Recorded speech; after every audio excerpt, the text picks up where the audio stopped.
இன்னைக்கு பொள்ளாச்சி போயிட்டு வரேன். நான் வந்து பேசுகிறேன். பொள்ளாச்சி போயிட்டு வந்துடுறேன். முதல்ல ஆமாம், உட்காருப்பா. பொள்ளாச்சி போயிட்டு வரேன்.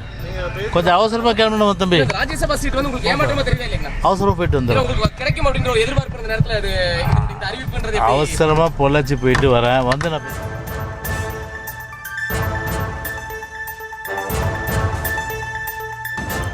அண்மை செய்தியாக பார்த்து வருகிறோம். தனக்கு அதிமுகவில் ராஜ்யசபா சீட் வழங்கப்படாததற்கு ஜெயக்குமார் பதிலளிக்க மறுப்பு தெரிவித்திருக்கிறார். அந்த காட்சிகளையும் பார்த்து வருகிறோம். இது தொடர்பான கூடுதல் விவரங்களோடு இணைகிறார் நமது செய்தியாளர் அருண். அருண் வணக்கம். மேலும் விவரம். பிரியங்கா வணக்கம். அதாவது தமிழகத்தைச் சேர்ந்த ராஜ்யசபா உறுப்பினர்களினுடைய பதவிக்காலம் முடிவடைந்துள்ள நிலையில அதிமுக சார்பில் இந்த ராஜ்யசபா எம்பி பதவிக்கு யாரை அறிவிப்பார்கள் என்ற ஒரு எதிர்பார்ப்பு கடந்த சில தினங்களாகவே நிலவி வந்த நிலையில இன்றைய தினம் அதற்குரிய அறிவிப்பானது வெளியாகி இருக்கிறது.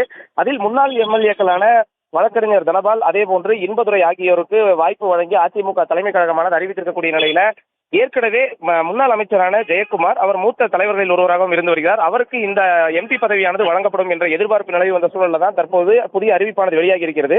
இந்த நிலையில இன்றைய தினம் பொள்ளாச்சியில் நடைபெறக்கூடிய முன்னாள் சட்டப்பேரவை துணை சபாநாயகரான பொள்ளாச்சி ஜெயராமன் இல்ல திருமண விழா வரவேற்பு நிகழ்ச்சியான நடைபெறுகிறது.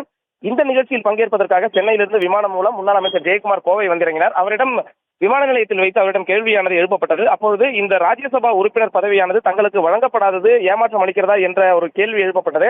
அதற்கு அவர் பதிலளிக்க மறுப்பு தெரிவித்து நான் அவசரமாக பொள்ளாச்சி செல்ல இருப்பதாகவும் மீண்டும் வந்து பேசுகிறேன் என்ற அடிப்படையில் அவர் சென்று விட்டார். மீண்டும் அவரிடம் அந்த கேள்வியை எழுப்பிய போது அவர் அந்த கேள்வியை தவிர்த்து அவர் தற்போது அங்கிருந்து சென்றிருக்கிறார். பிறகு இது குறித்து பேசிக் கொள்கிறேன் என்ற அடிப்படையில் தான் அவர் சொல்லி சென்றிருக்கக்கூடிய நிலையில அவருக்கு ஏமாற்றம் என்பது உண்மையிலேயே இருக்கிறதா என்பது தொடர்பான ஒரு கேள்வியானது தற்போது எழுந்திருக்கிறது. மீண்டும் அவர் விமானம் மூலம் தான் சென்னை செல்ல இருக்கிறார். சென்னை செல்லும் பொழுது அவர் பேசுவார் என்ற எதிர்பார்ப்பு இருக்கிறது. பிரியங்கா,